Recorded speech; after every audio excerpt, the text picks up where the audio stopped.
Alors, on se lance sur ce webinar. Donc, une nouvelle fois, format une demi-heure, format assez ramassé, 15-20 minutes de présentation et puis après, surtout 10-15 minutes de questions-réponses au cours desquelles, vraiment, vous posez toutes vos questions dans le chat. Et voilà, il y a des gens en back-office, Karine, Alice et Briec, qui pourront réceptionner vos questions, nous les passer et puis faire en sorte que ce soit évidemment dynamique. Mais d'abord, on va dérouler quelques slides. Donc, Gaëtan Garnier pour les entrepreneurs, responsable du développement, des partenariats avec les conseillers en gestion de patrimoine, et puis toute la partie aussi environnement dédié, ce qu'on va appeler nos plateformes filles par rapport à la plateforme mère, les entrepreneurs.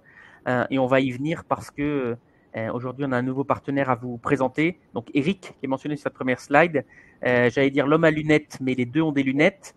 Mais celui qui a Les cheveux plus de gris. cheveux gris. Ouais, allez, j'ose. Plus de cheveux gris. Donc, petit rappel des entrepreneurs pour ceux qui nous rejoignent. Donc, notre plateforme a presque 10 ans d'âge, donc quasiment un dinosaure dans le marché du participatif qui commence en 2014, nous en 2016. On connaît en 2018 un changement assez radical parce qu'on valide auprès de l'AMF le fait d'avoir des environnements dédiés à des partenaires, et on va avoir l'illustration avec la Polynésie, ce qui fait notre grande force et ce qui permet aujourd'hui d'avoir une offre très diversifiée, et notamment la plus diversifiée du marché.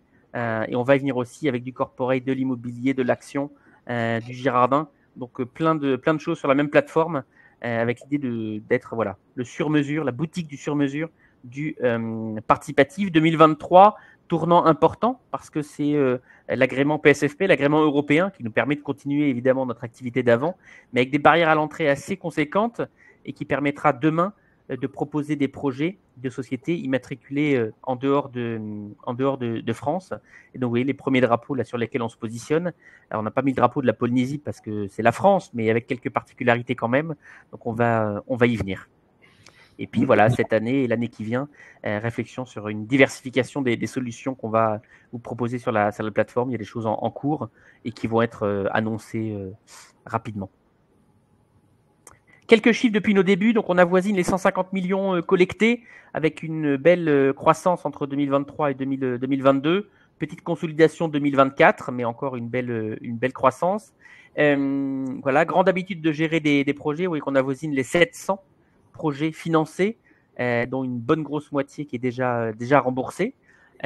Beaucoup d'investisseurs inscrits, près de 30 000, et puis des partenariats privilégiés avec les conseillers en gestion de patrimoine. Donc, si vous l'êtes déjà, merci pour votre confiance. Et puis, si vous êtes investisseur particulier et direct, n'hésitez pas à nous recommander votre conseiller en gestion de patrimoine. On saura établir un partenariat avec lui. Et voilà, on est une équipe d'une quinzaine de salariés répartis un peu partout en France, et donc joignable et disponible où que ce soit. Focus sur nos plateformes filles.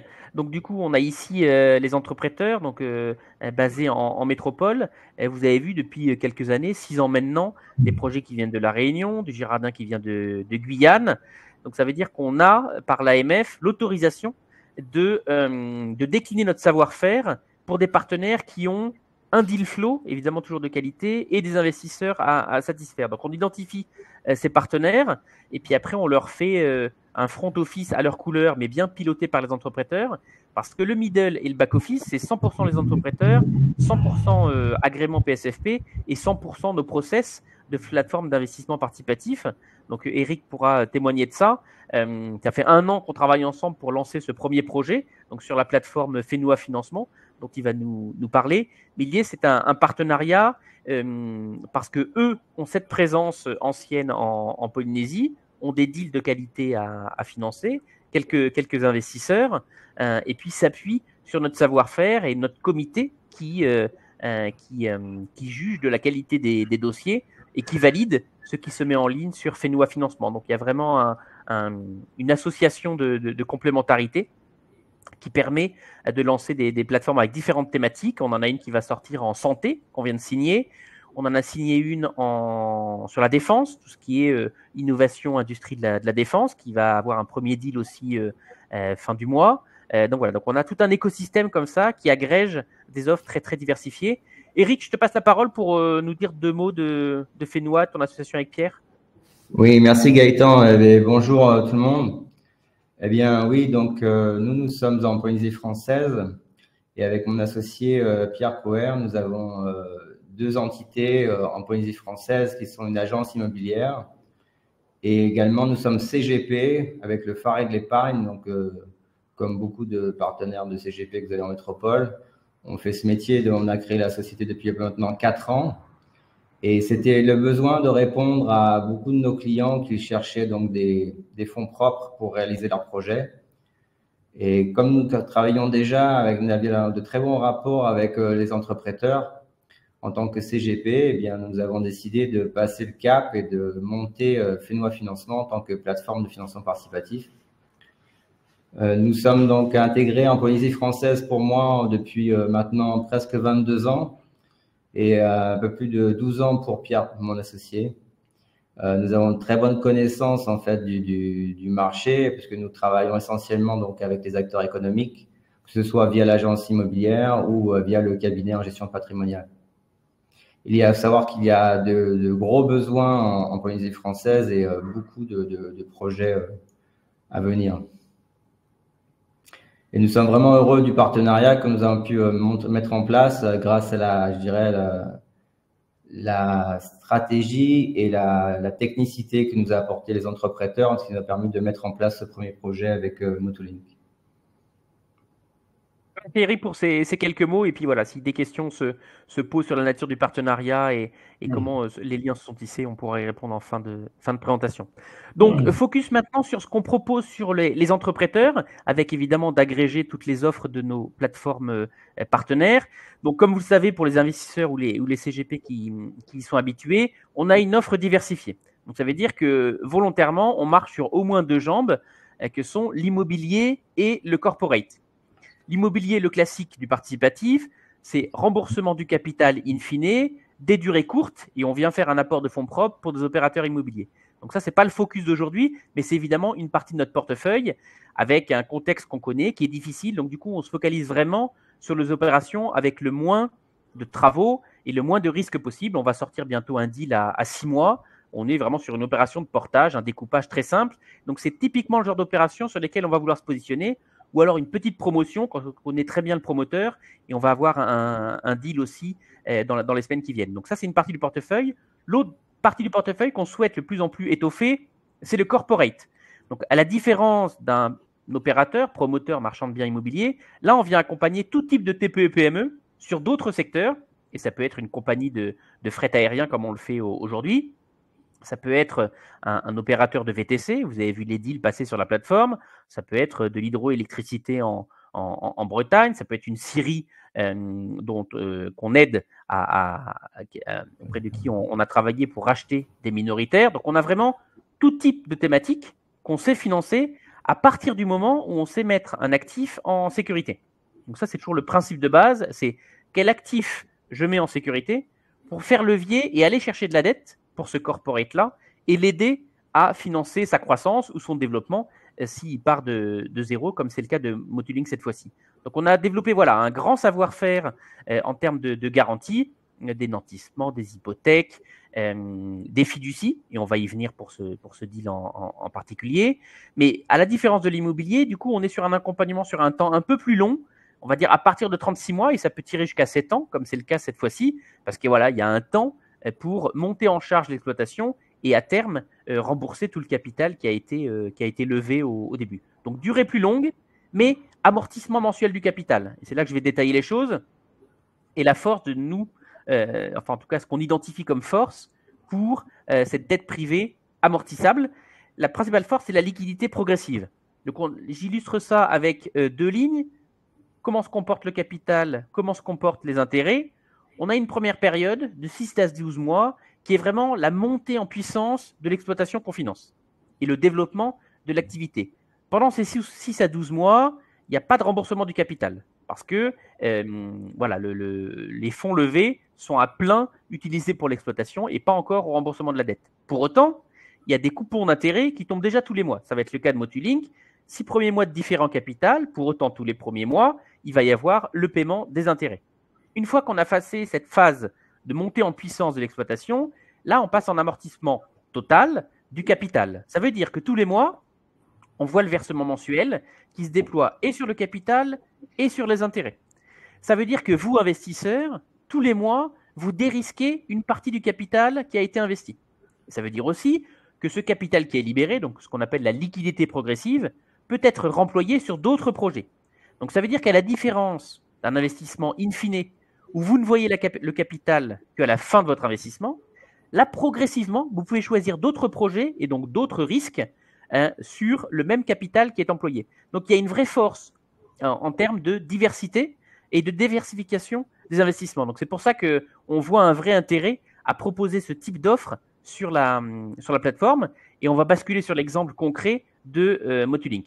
Une nouvelle fois, c'est une présentation un peu rapide, mais il peut y avoir un temps de questions à la fin. Donc aujourd'hui, pour décliner ce savoir-faire, on va vous présenter l'opération de Motulink Airlines, qui est le développement d'une activité de fret inter-îles en Polynésie. C'est une collecte dont les souscriptions ouvrent à 14 h, heure métropole, je suis obligé de préciser, et qui vont courir jusqu'à la fin de l'année, sachant que sont déjà sécurisés plus de 50% voilà, des montants à lever. C'est du corporate, exactement ce que je viens d'évoquer, de l'amortissable, avec une fiducie sûreté. Donc ça, on fera, j'insisterai tout à l'heure sur ce mode de sécurisation. Dans les points forts, il y a le seuil de rentabilité qui est assuré par les actionnaires de référence, et je laisserai Alexandre développer. Et évidemment, en collaboration, toujours, avec des locaux qui connaissent le marché, et Eric a eu l'occasion de se présenter. Donc Eric, Alexandre, je vais vous laisser la parole pour présenter un peu Motulink et le projet qu'on vient financer. Bon. Merci Gaëtan, bonjour à tout le monde. Bon, je suis Alexandre Mou, président, fondateur, membre fondateur du projet Motulink. Le projet, aujourd'hui, c'est l'acquisition d'un ATR 72500 du constructeur ATR et qui a été reconditionné par le constructeur en version cargo. Aujourd'hui, cet avion sera dédié aux opérations de fret en Polynésie française. L'appareil est l'appareil le plus adapté à la desserte des îles aujourd'hui pour l'acheminement des marchandises. C'est un appareil qui a montré ses preuves. C'est un appareil utilisé par l'opérateur historique à Tahiti en Polynésie. Et du coup, sa robustesse et toute la partie robuste, moneymaker, on va dire, fait cet appareil un atout indéniable pour la desserte de nos îles. Aujourd'hui, on est en phase finale d'obtenir l'agrément étatique, le certificat transporteur aérien, qui nous permettra d'opérer, d'exploiter notre avion en Polynésie française. Date de lancement d'exploitation prévue au mois de mars, avec une livraison d'avion au mois de février. Aujourd'hui, cet avion est basé à Toulouse. L'acquisition porte sur un montant de 380 millions de francs CFA, 3 millions d'euros.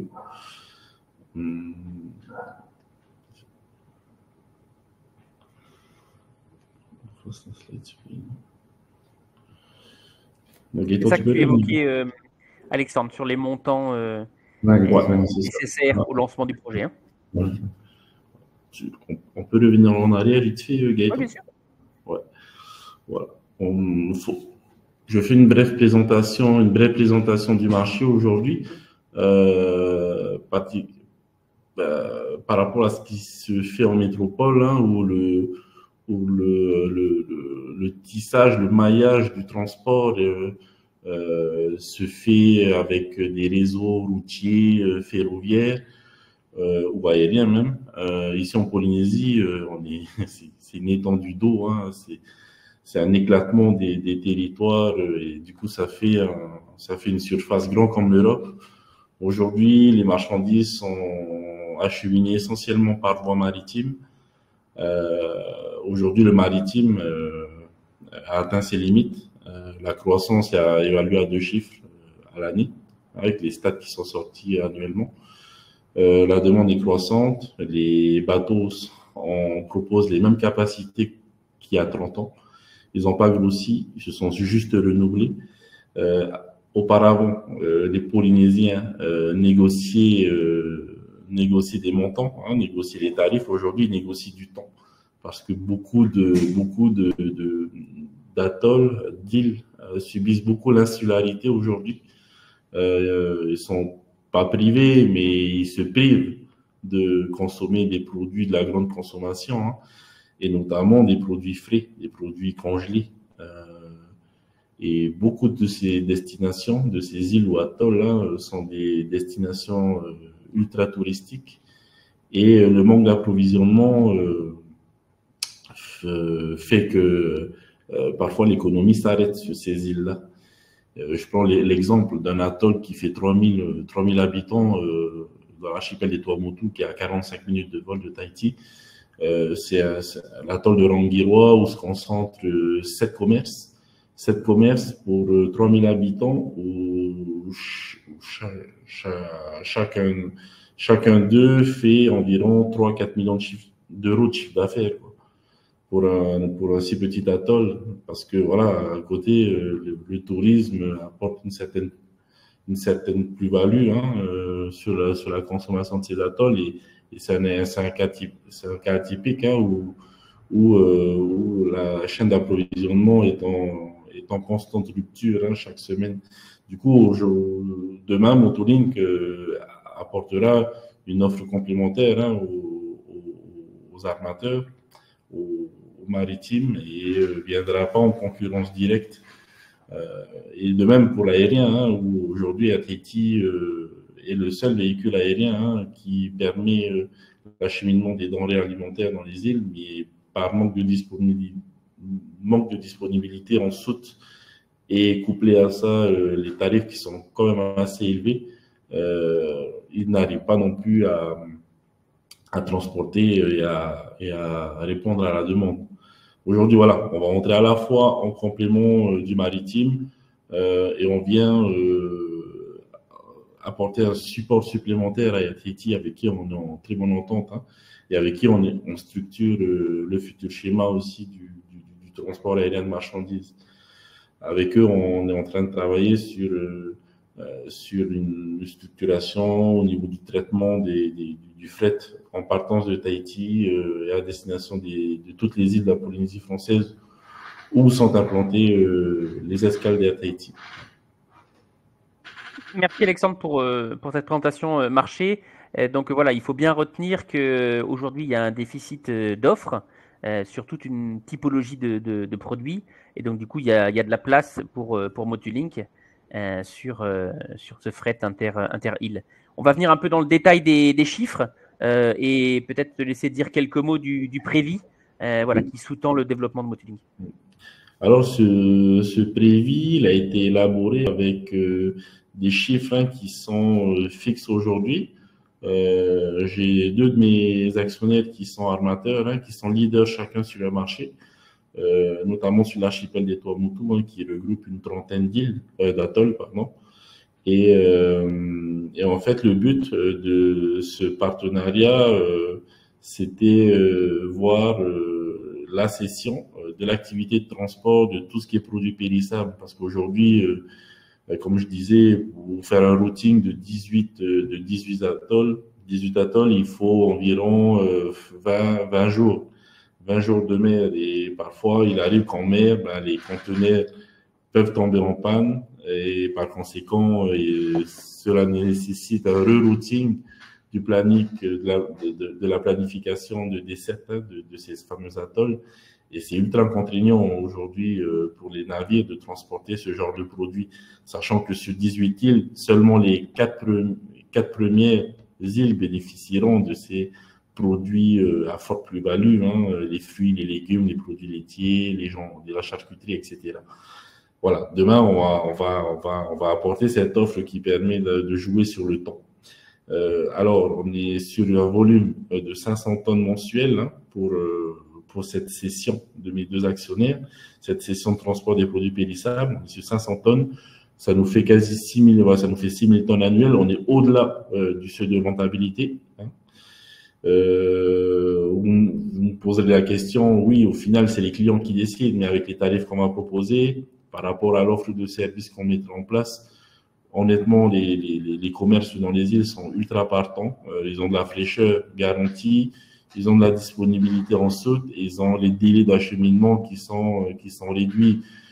On est de l'ordre de 100% plus productif qu'un bateau, hein, sur des atolls où ça met 6 jours où un bateau met 6 jours pour arriver. Nous, en 1 heure et demie, on y est. Du coup, voilà. C'est là où se fait la différence pour un tarif qui avoisine du x3. Mais tout reste relatif. Hein.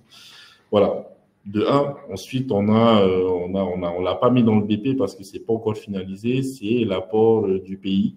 L'apport du pays qui aujourd'hui sponsorise, en gros, prend en charge le transport des produits de première nécessité et les produits frigorifiés à destination des commerces des îles. Et demain, ça va être, aujourd'hui, c'est éligible uniquement au bateau, au maritime. Demain, le président et le ministre de l'économie avec qui nous travaillons vont rendre éligible le secteur aérien pour Motolink, pour soutenir l'activité de Motolink, étendre cette continuité territoriale au secteur aérien. Du coup, ça, on s'est évalué entre 4 millions, 6 millions d'euros à l'année. Du coup, c'est pas encore finalisé, mais ça va se faire courant 2025. Pour l'approche très conservatrice, on a considéré un taux de remplissage moyen de 50% sur les vols allés et sur les vols retour, on est aux alentours de 10%. De 10% de taux de remplissage. Du coup, ça vient nettement pénaliser le BP. Hein, quand on voit, si vous avez l'occasion, je pense, de télécharger une version plus approfondie, détaillée du BP, vous verrez que par rapport à ce qu'on a évalué, nous sommes proches de ce que RTT transporte à l'année dans leur soute au niveau du fret. Alexandre, on me pose une question justement sur le fonctionnement. Comment se passe la vente une fois que l'avion atterrit sur l'atoll? Qui achète? Le commerçant directement au pied de l'avion? Point d'interrogation. En fait, les commerces commandent directement en Tahiti. Hein, ils commandent directement en Tahiti. Nous, on a un entrepôt. Justement, c'est l'entrepôt logistique de mes actionnaires. Là. La commercialisation se fait là-bas. La palettisation, toute la partie logistique se fait dans nos entrepôts. Ensuite, c'est acheminé directement à l'avion, à l'aéroport, et là, ça part dans les îles, et c'est réceptionné par les clients directement. Chez nous, c'est simple, hein. On n'a pas, entre le terminal, l'enregistrement et le terminal, on n'a pas 10 minutes ou 15 minutes de trajet, hein. C'est rapide. Hein. Du coup, c'est assez efficient au niveau de la chaîne logistique. Hein. Ok. Ben, merci pour ce détail. Donc, à retenir que le BP est donc conservateur et il y a 2 soutiens de poids. D'abord, les actionnaires de référence qui donnent un tonnage minimum pour se lancer. Donc, ça, c'est quand même assez précieux. Et puis après, le soutien du gouvernement qui est en train, on va dire, de s'officialiser, même si, voilà, à bas bruit, on comprend qu'il y a un fort soutien et un fort désir de développer cette activité. Mais les choses vont s'officialiser et donc, du coup, donner encore plus de force à la croissance de Motolink. Donc voilà, donc un BP une nouvelle fois conservateur et qui malgré tout, et ça c'est essentiel pour nous dans notre analyse, permet évidemment de rembourser la dette qui est levée. Ça c'était le schéma de synthèse de l'emploi des fonds. Donc on voit l'avion à 4 millions, 1,8 de frais de fonctionnement et puis évidemment des frais financiers pour lever la dette. Donc il y a 6 millions d'euros pour se lancer. Et en face de ça, donc du coup, il y a la levée dont on parle, la collecte, les 3 millions d'euros, 2 millions d'euros de fonds propres, et ça c'est hyper important parce que ça fait quand même plus d'un tiers de fonds propres. Donc ça veut dire qu'Alexandre a réussi à mettre à son tour de table des investisseurs prêts à s'investir. Je crois que Eric et Pierre ont aussi aidé sur cette démarche de tour de table. Et donc du coup, c'est essentiel que que des acteurs économiques locaux et de poids se penchent de manière positive sur ce projet et du coup soutiennent le développement de l'activité. Donc voilà, il y a vraiment un écosystème voilà, qui mérite d'être découvert parce que depuis la métropole, on ne connaît pas tout ça, mais c'est l'occasion de ce webinaire aussi pour présenter les choses. Alors, il y a des questions sur le crash de l'avion. Ah oui, alors peut-être, alors avant de venir au crash de l'avion, et puis cela dit, on peut en parler, des assurances sur l'avion, et puis comment on s'est hedgé sur le prix du kérosène. Ok. En fait, pour s'assurer, pour se protéger de la spéculation, de la fluctuation de tous les éléments variables qui pénalisent vachement le BP, on s'est muni d'un taux de couverture.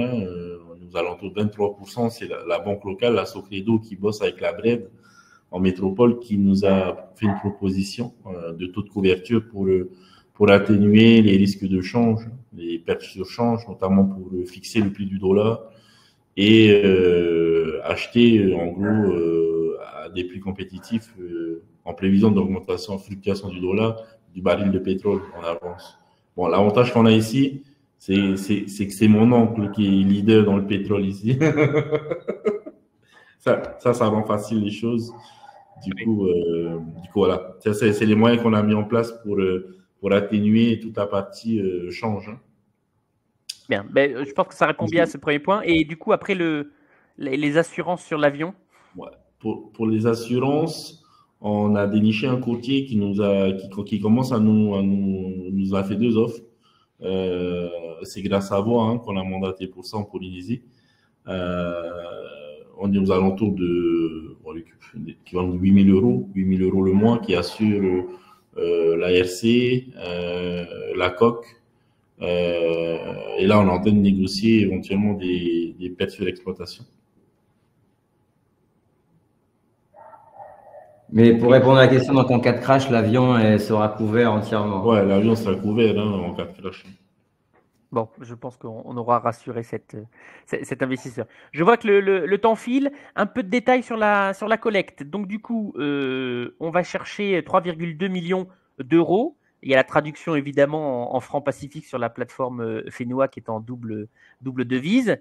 Et comme je le disais, donc on a déjà sécurisé et notamment Eric et Pierre évidemment qui sont sur place pour trouver des investisseurs directement intéressés, 50% de la collecte.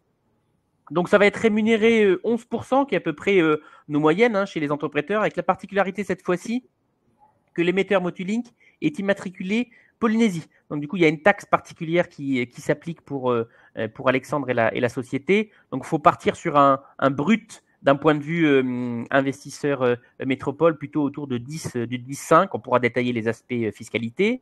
Donc on est sur 7 ans plus 6 mois de différé. Donc c'est exactement la frise que j'ai exposée tout à l'heure. Pendant 6 mois que les intérêts, puis pendant 7 ans, capital et intérêt, et notamment le capital qui est dérisqué. La deadline, du coup, fin d'année. Ticket minimum, comme c'est notre habitude, 100 euros, donc très accessible. Et après, en termes de garantie, donc on a fiducie sûreté sur l'avion, caution des 3 dirigeants, donc Alexandre qui est là, la DAF et puis le directeur de l'organisation.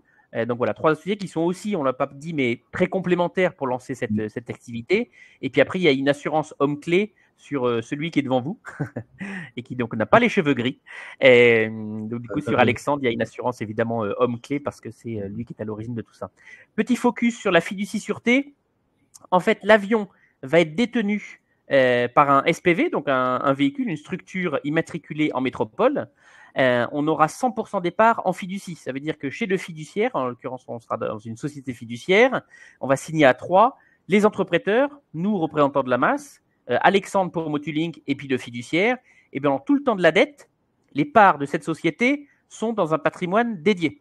Ça veut dire que personne n'y touche. Et si jamais il y a une échéance qui n'est pas payée, et en plus c'est facile parce qu'il y en a tous les mois, donc un mois qui n'est pas payé, on est fondé à aller voir le fiduciaire pour dire on active la fiducie, on prend 100% des parts parce qu'elles reviennent aux investisseurs et donc à nous, représentants de la masse. On prend la main sur l'avion et après, on le vend et on rembourse tout le monde. Donc, c'est vraiment ce qu'on appelle la reine des sûretés parce que ça sort en fait du patrimoine de Motulink et c'est vraiment dédié à l'opération et aux investisseurs qui vont se positionner dessus. Donc, si jamais ça se passe mal, personne ne passe avant nous. Ni les impôts, ni la Sécu, ni l'État, ni que sais-je. C'est vraiment un patrimoine d'affectation qui est 100% dédié à l'opération de financement qu'on est en train d'évoquer ici.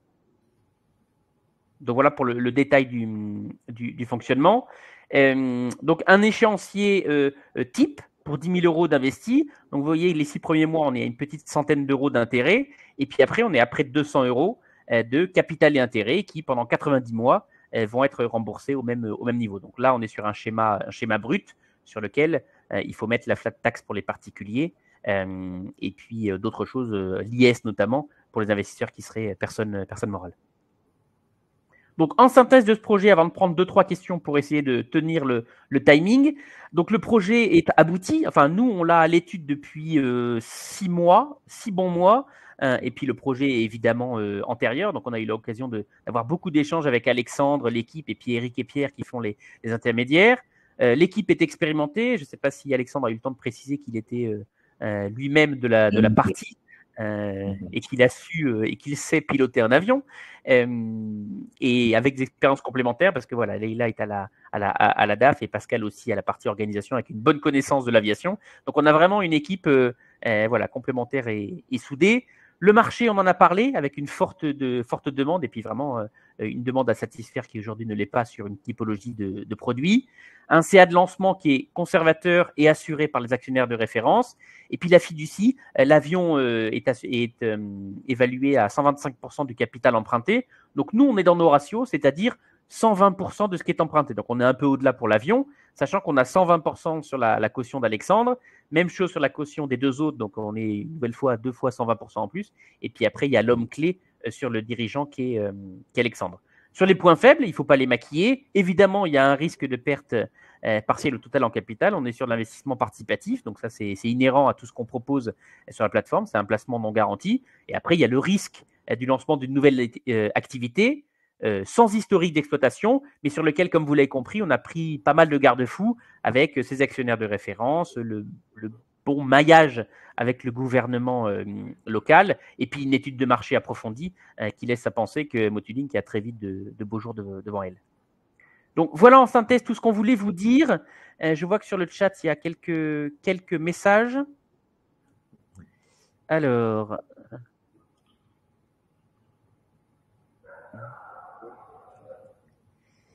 Les banques tahitiennes acceptent-elles la fiducie ?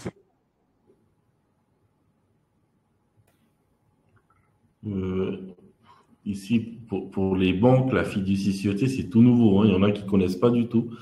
Vous avez des départements juridiques des banques ici qui ne connaissent pas les montages de fiduciité. Du coup, ils ont l'habitude de se servir en premier, mais sauf que là, c'est impossible pour elles. Ce qui fait que dans la partie banque, dans les ressources là, les 800 000 euros qui seront levés, c'est pas réellement une banque, c'est quoi? C'est un organisme de financement public du pays qui soutient le développement économique de la Polynésie française, qui viendra participer au projet. Elle ne prend pas de garantie. Du coup, voilà, pour répondre à ta question, ici, c'est tout nouveau. Hein. Pierre et Eric connaissent le sujet. Hein. Les banques ne connaissent pas du tout la partie fiduciité.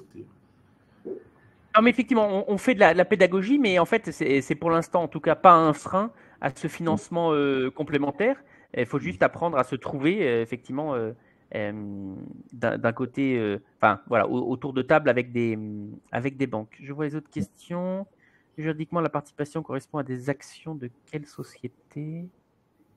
Ça, je suis pas sûr de. En tout cas, c'est pour dire que le SPV sera filiale à 100% évidemment de Motulink et ne contiendra que l'avion. Donc il y aura vraiment un SPV, comme son nom l'indique, vraiment spécial pour détenir l'avion. sur le marché. Il apparaît que le marché de l'aérien est très compliqué avec les compagnies locales qui sont toutes en perte de plusieurs dizaines de millions d'euros. Alors, qu'est-ce qui fait que Motuling va se distinguer dans ce marché un peu sinistré? Alors, je vais répondre si tu veux bien, Gaëtan. En fait, il faut faire vraiment une distinction entre ce qu'on appelle donc une compagnie aérienne et du cargo. C'est comme comparer en fait Air France à FedEx ou DHL. On est sur une comparaison qui n'a rien à voir, sur un core business qui est complètement différent. Là, on fait du fret, on fait donc de la logistique. C'est transporter en fait une marchandise en utilisant un avion, mais c'est avant tout de la logistique. Transporter des passagers et des touristes dans les îles, c'est un autre métier. Et effectivement, en fait, actuellement, il y a un opérateur qui a tenté, enfin, qui est en train d'essayer de concurrencer l'acteur historique qui est Air Tahiti. Et c'est quelqu'un qui a subi des pertes assez importantes en ce moment. Donc, ça fait effectivement couler beaucoup d'encre dans les journaux locaux. Mais néanmoins, on ne peut pas comparer le business, c'est complètement différent. Ouais, on n'est pas sur le même marché. Hein. Et pour compléter un peu ce qu'Éric disait, grosso modo, pour être bien au courant du secteur maritime, le secteur maritime aujourd'hui, c'est 120 millions, l'équivalent de 120 millions de chiffre d'affaires, d'euros, de chiffre d'affaires. C'est des ratios 30-35% de marge sur le résultat. Ça ne subit pas de saisonnalité, c'est constant toute l'année. Il y a de la demande parce qu'il faut approvisionner et alimenter les îles. Le passager, on est proche des 200 millions d'euros. On a pété les 200 millions d'euros de chiffre d'affaires. Dans le cas d'Air Tahiti, on est à 5% sur le résultat. Ça dégage très peu de marge parce qu'en fait, voilà, on est sur deux activités totalement différentes. Il y a une qui répond à une demande, le transport aérien de passagers dans les îles, mais qui subit néanmoins une saisonnalité. Là, on est sur approvisionner les îles, c'est un peu un supermarché qu'il faut, c'est des supermarchés dans les îles qu'il faut alimenter constamment. Et voilà, et la demande, les gens ont besoin de manger dans les îles. Du coup, bon, il y a tout le temps de la demande toute l'année. Et c'est vrai que c'est vraiment deux core business totalement différents aujourd'hui. On peut considérer qu'on est en monopole sur notre marché. On est à l'épopée d'Air Tahiti il y a 40 ans en arrière. Voilà. Après, je vois une autre question c'était sur l'avion qui perd sa valeur. Il faut savoir que donc l'avion, c'est un avion d'occasion, c'est une reprise du constructeur ATR qui a été entièrement reconditionné en avion cargo. Un avion, en fait, au niveau où il est acheté aujourd'hui à 4,4 millions de dollars, il faut savoir qu'à ce niveau-là, comptablement, oui, effectivement, l'avion va être amorti et perdre un peu de sa valeur. Mais en réalité, sur le marché, à la revente, en fait, non seulement il n'en perd pas, mais il risque d'en gagner un petit peu, puisque à chaque fois que Motuling va faire de la maintenance sur l'appareil, le prix de l'avion va se valoriser, en fait. Donc non, il ne va pas perdre de sa valeur.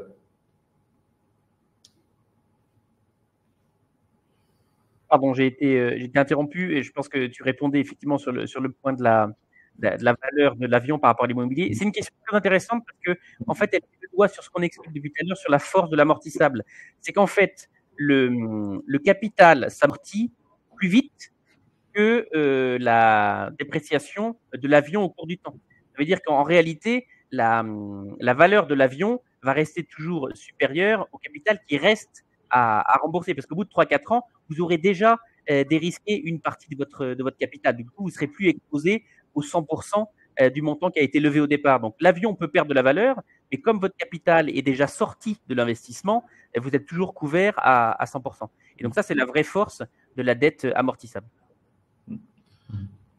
Je vois également une question sur l'âge de l'avion. Donc, l'avion, il a 20 ans, mais il a eu 16 ans d'exploitation. Il faut savoir qu'un avion de ce type-là a une durée de vie de 40 ans à peu près. Et pour répondre à Christian Morel sur la consommation, là, cet avion, l'avantage de cet avion, c'est l'avion vert du secteur régional. Sur le segment régional, c'est l'avion qui consomme le moins, qui a une empreinte carbone moindre par rapport à ce qui est proposé par les jets. La Terre aujourd'hui consomme environ 600 kg à l'heure. C'est un peu plus de 700 litres. Son plein, il est au litre, est beaucoup moins cher que le prix au litre d'une voiture en ce moment en métropole. Du coup, l'impact sur la partie charge, c'est que le pétrole pour nous, c'est certes la première charge, hein, juste après la masse salariale. Aujourd'hui, voilà, on est sur un appareil qui consomme pas beaucoup de kérosène et qui a une empreinte carbone moindre, hein, par rapport à ses concurrents du même gabarit, on va dire.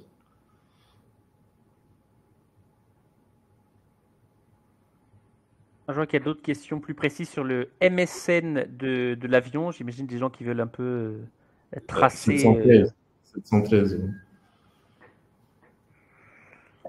Et il y a une nouvelle question sur le crash. Hein. Je vois que ça interpelle beaucoup. On va pas se souhaiter ça, mais faut parer au plus compliqué. Effectivement, du coup, il y a l'assurance qui est prise et qui viendrait désintéresser les investisseurs. Est-ce qu'il y a d'autres? Non, je vois qu'on est un peu au bout des questions. Donc, normalement, c'est un format de 30 minutes. Ah oui, il y a des questions sur l'équipe de pilotes. Combien de pilotes nécessaires et est-ce qu'ils sont déjà recrutés?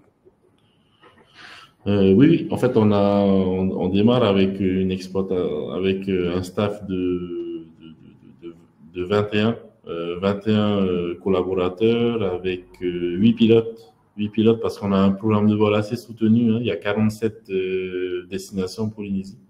On ne peut pas toutes les faire parce qu'on n'a qu'un avion.